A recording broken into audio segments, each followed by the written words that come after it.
आज देशांतर्गत शेअर बाजारात तेजी होती, त्यामुळे गुंतवणूकदारांमध्ये समाधानाचं वातावरण आहे। आज सेन्सेक्स 1397 अंकांनी वाढून 78,583 अंकांवर बंद झाला, तर निफ्टी 378 अंकांच्या वाढीसह 23,739 वर बंद झाला। शेअर बाजारातील वाढीमुळे गुंतवणूकदारांच्या संपत्तीत सुमारे 5.7 लाख कोटी रुपयांची वाढ झाली आहे। आज देशांतर्गत शेअर बाजारात जबरदस्त वाढ पाहायला मिळाली। गेल्या काही दिवसांपासून बाजारात सातत्याने चढ उतार होत आहेत।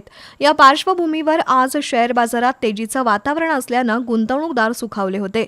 सेन्सेक्स 1397 अंकांनी वाढून 78,583 वर बंद झाला, तर निफ्टी 378 अंकांच्या वाढीसह 23,739 वर बंद झाला। बँक निफ्टी 947 अंकांच्या वाढीसह 50,157 वर बंद झाला। आजच्या व्यवहारात Shriram finance, L&T, Adani ports, Bharat electronics आणि इंडसइंड बँक निफ्टीमध्ये सर्वाधिक वाढले, तर Trent, Britannia industries, Hero MotoCorp, Nestle India आणि आयशर मोटर्स सर्वाधिक घसरले।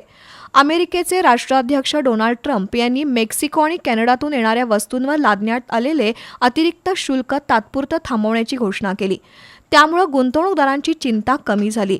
आजच्या मार्केटमधील तेजीमुळे BSEवर लिस्टेड कंपन्यांचे एकूण मार्केट कॅप वाढून 425.24 लाख कोटी रुपये झालं, जे सोमवारी 419.54 लाख कोटी रुपये होतं।